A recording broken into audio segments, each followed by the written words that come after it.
And then Allah talks about the big one, and that's the one I really want to end this conversation with, even though there's more to go. But Allah makes such a big deal out of this subject that again, just like there were 3 ayat about Judgment Day, now there are وَالَّذِينَ هُمْ لِفُرُوجِهِمْ حَافِظُونَ إِلَّا عَلَىٰ أَزْوَاجِهِمْ أَوْ مَا مَلَكَتْ أَيْمَانُهُمْ فَإِنَّهُمْ غَيْرُ مَلُومِينَ فَمَنِ ابْتَغَى وَرَاءَ ذَلِكَ فَأُولَٰئِكَ هُمُ الْعَادُونَ. 3 ayat about the same subject again. The only other subject that got 3 ayat was what? In this list. What's the only other subject that got 3 ayat? Judgment Day. Judgment Day and punishment. This is the next subject that gets 3 ayat. And you know what the subject is? Shamelessness. People who guard their privates. We live in the ultimately shameless world today. The world in which streaming videos off of any website are available on your mobile device. The age in which the pornography industry is a multi-trillion-dollar industry. The point of which, the agenda of which is to make sure every one of you is a consumer of filth in one way or another. That every man, woman, and child is exposed to this stuff, and they're hoping you are, so you become addicted to it, so you become yet another consumer. This is the gift of pornography to society. It's creating people, turning people into animals and perverts. And some of you, unfortunately, have that addiction. And you're watching this stuff online. And you're watching it and saving it on your apps and your mobile devices. And you don't feel bad about it anymore. You've justified it to yourself. And you feel bad about it once in a while, but you go back to it. And as a result, you think, oh, well, at least I'm not hurting anybody. At least I'm not doing it to anybody else. I'm just watching this stuff. It's okay. But you know what's happening to you? Inside, your soul is being just gutted. You have no soul left inside of you. So your prayers are empty and you can't even shed a tear in your salat because your heart is so devoid of the fear of Allah because of the filth you've been watching all this time. It's turned you from a human being into an animal. So you can't even look. A woman passes by and you see a piece of flesh walking by. You don't see a human being walking by that deserves respect. You check everybody out and everything out. You're constantly gawking and staring. You have a hard time putting your eyes down. When you're on the subway, when you're on campus, when you're at work, you're walking down the street, you just can't help it. You see a billboard, you take a second look, you see a third look. You don't miss any opportunity to just to violate your soul with your eyes. You're addicted completely. And then you say, brother, how do I get khushu' and salat? What world are you living in? What world are you living in? Ayyuhal ikhwa, my brothers, specifically my brothers. And I know some sisters have this issue too. It's a sad reality. This is a war. This is a war. This is more dangerous than any military war. This is the war that's destroying our souls. It's making its way into our homes. It's making its way, if I want to protect my children from this stuff as much as possible. But when my child goes to school, and it doesn't matter if it's Islamic school, there's a very high statistical likelihood that someone, a friend, with their iPod, with their mobile device, will say, hey, look at this. It's a very realistic, a thing nowadays. It's not far-fetched. And so I have to prepare my children for the filthy world that they're going to be brought up in. And there's no escape from this stuff anymore. There isn't. It's everywhere. It is everywhere. You have Islamic lectures followed up by, those YouTube puts those follow-up clips, and something will be filthy. Something will have to be filthy. And I don't think that's by accident. I'm not much of a conspiracy theorist, but I don't think that stuff is an accident. And what happens to you guys is you watch a video, you see something filthy, you click it, you click something else, and you end up watching disgusting things. That's what happens to you. وَالَّذِينَ هُمْ لِفُرُوجِهِمْ حَافِظُونَ. Especially when it comes to their privates, they guard them. They guard their shame. Brother, what's the solution? Should I get married? Like the guy who asked the other day, how can I get married right now? No, guys, the solution is not marriage. Because if you're a pervert, then you're going to be a pervert after marriage too. If you have no shame now, you will have no shame after marriage. Honestly. You think marriage is going to end your problems? No. Your problem isn't marriage. Your problem is spiritual in nature.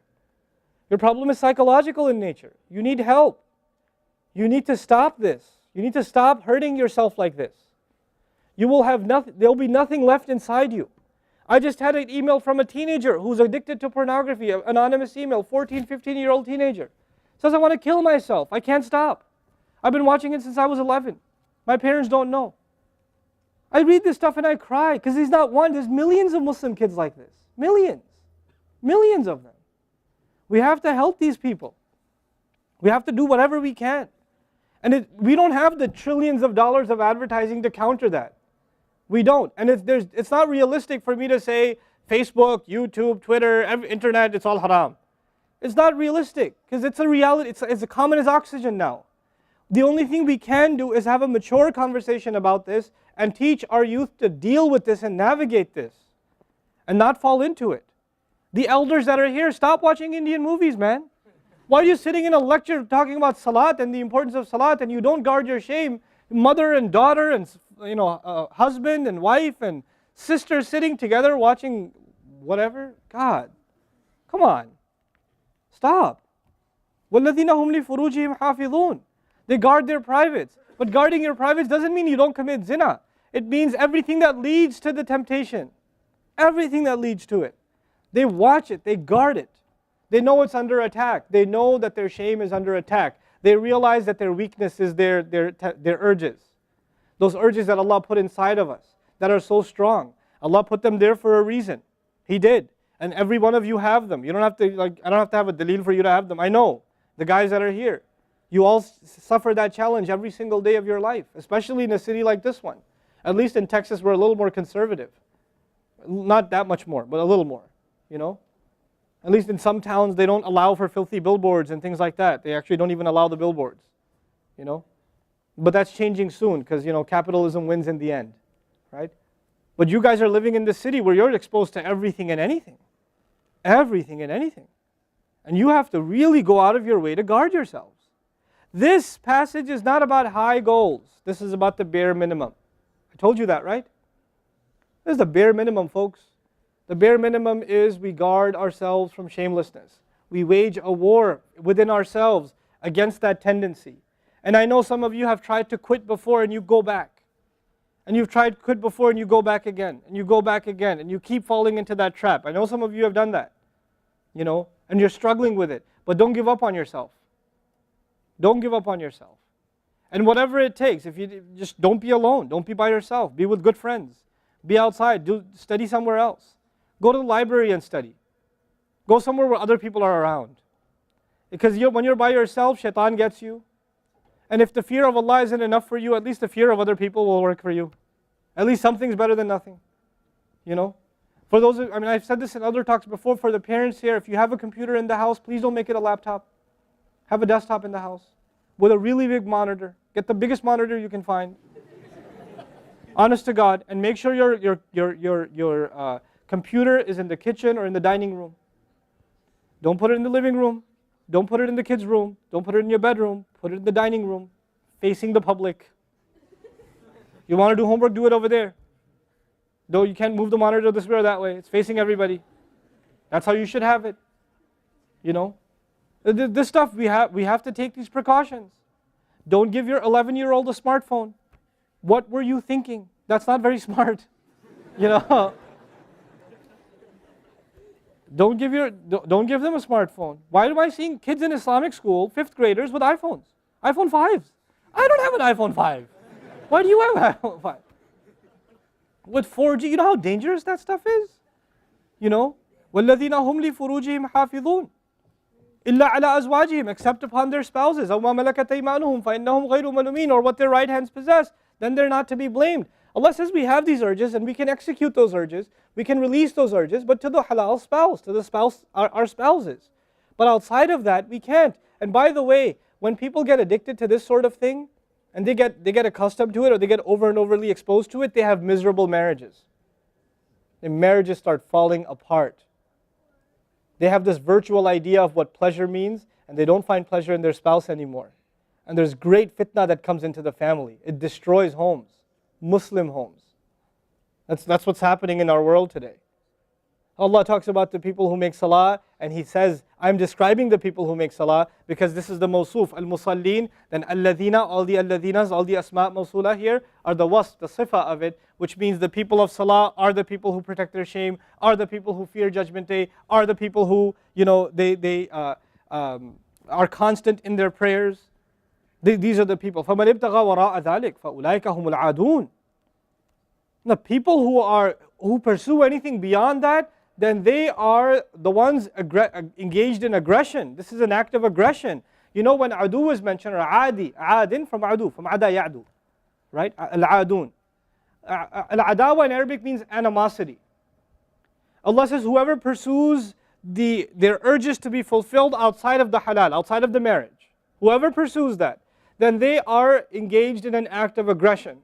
The question is, aggression against who? Because when you say enemy, then you have to say enemy of who? If they've become an enemy, who have you become an enemy to? Allah didn't mention a maf'ul bihi, no jar majroor, nothing related to it. You know what that means? They are an enemy to themselves, their family. They become an enemy even to Allah's teaching. You know, these are the kinds of people. The most important asset you and I have is our hearts. And this shamelessness destroys the hearts. It destroys it. The most precious thing you and I have to preserve is our iman. And these filthy images is destroying your iman. They're tearing your iman apart. Don't let it happen to you. Do not let it happen to you. And I can only talk about this. I can't stop you from doing anything. And nobody else can. You will have to police yourself.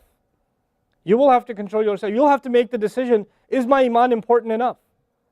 Is my salat important enough? You know?